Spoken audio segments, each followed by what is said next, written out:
बिस्मिल्लाहिर्रहमानिर्रहीम। अस्सलाम वालेकुम व्यूअर्स, मैं आपको अपने channel jasmine health and beauty tips में खुश आमदीद कहती हूँ। लो जी, आ गया है गर्मियों का तोहफा। गर्मियों के मौसम में जिनकी स्किन बहुत ज्यादा डल पड़ जाती है उनके लिए बेहतरीन रेमेडी है। इसके अलावा रमजान आने वाला है, तो रमजान में रोजे रखने की वजह से पानी की कमी हो जाती है, जिसकी वजह से स्किन पर भी बहुत सारे असरात मुरतब होना शुरू हो जाते हैं। चेहरा डल पड़ जाता है, झुर्रियां पड़नी शुरू हो जाती हैं। उसके अलावा आंखों के गिर्द हल्के भी आना शुरू हो जाते हैं। ये सारी वजूहात होती हैं पानी की कमी की वजह से। इन सब प्रॉब्लम्स के लिए आज मैं आप लोगों के साथ जबरदस्त रेमेडी शेयर कर रही हूँ। इस रेमेडी को यूज करने से आपकी स्किन ग्लो करेगी, चेहरा आपका डल भी नहीं पड़ेगा और आपके चेहरे पर झुर्रियां भी नहीं पड़ेंगी। तो रमजान के बाद ईद पर आप भी गोरे गोरे नजर आएंगे। बस आपने इस रेमेडी को यूज करना है और मुझे कमेंट्स में जरूर बताना है कि ईद तक आपका चेहरा कैसा रहा है। मैं आपको बताऊंगी इस रेमेडी को बनाना कैसे है। इसे बनाना बहुत ही आसान है और इस रेमेडी का कोई भी साइड इफेक्ट नहीं है। इस रेमेडी को हर उम्र के लोग यूज कर सकते हैं। 10 साल के बाद छोटे बच्चे भी इस रेमेडी को यूज कर सकते हैं। इसका कोई भी साइड इफेक्ट नहीं है और लड़के भी इस रेमेडी को यूज कर सकते हैं।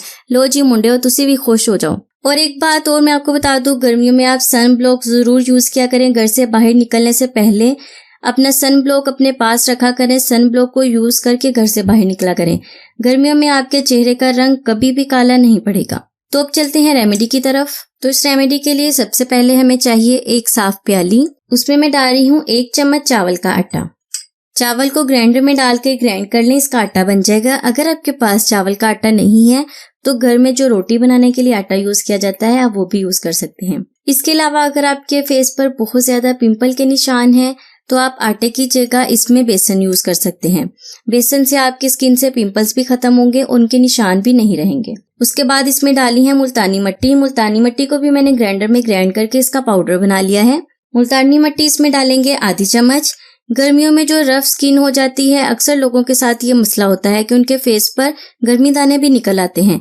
तो मुल्तानी मट्टी उन सब लोगों के लिए एक तोहफा है। इसको यूज करने से आपके चेहरे की रंगत भी डल नहीं पड़ेगी और स्किन आपकी गर्मी से भी महफूज रहेगी। और इसके अलावा अगर आपके फेस पर बहुत ज्यादा झुर्रियां हैं तो वो भी खत्म होना शुरू हो जाएंगी।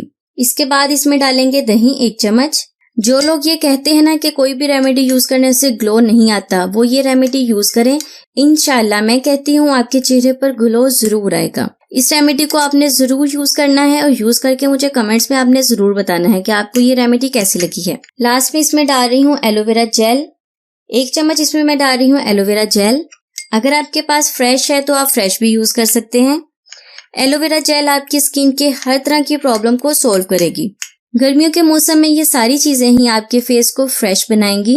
इसमें और कोई भी चीज ऐड करने की जरूरत नहीं है क्योंकि ये एक पेस्ट बन गई है। इसके अलावा अगर आपके फेस पर लेमन सूट करता है तो आप इसमें हाफ लेमन भी डाल सकते हैं। इसको यूज करने का तरीका बहुत ही आसान है। आपने फिंगर की हेल्प से अपने फेस पर इसे लगाना है। याद रखें, आपने ब्रश नहीं यूज करना।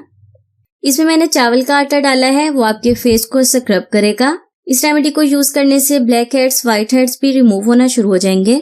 आपने इसे खुश्क नहीं होने देना। मसाज करने के बाद आपने पता क्या करना है, आपने इसके ऊपर करनी है रोज वाटर की स्प्रे। जब हल्का सा खुश्क हो जाएगा रोज वाटर की स्प्रे करनी है और उसके बाद आपने दोबारा मसाज करना है। 2 से 3 मिनट आपने दोबारा अपने फेस पर अच्छी तरह से मसाज करना है। स्किन को व्हाइट और फेयर बनाने की ये बहुत ही जबरदस्त रेमेडी है। इस रेमेडी का कोई भी साइड इफेक्ट नहीं है। 2 से 3 मिनट मसाज करने के बाद आपने इसे वॉश कर लेना है। वॉश करने के बाद दोबारा से आपने रोज वाटर की स्प्रे जरूर करनी है। तो ये थी मेरी आज की रेमेडी। उम्मीद करती हूँ आपको अच्छी लगी होगी। अच्छी लगी तो आपने इसे यूज करना है और लास्ट में एक प्यारा सा कमेंट भी करना है। मैं हाजिर होंगी अपनी नई रेमेडी के साथ। तब तक के लिए मुझे इजाजत दें।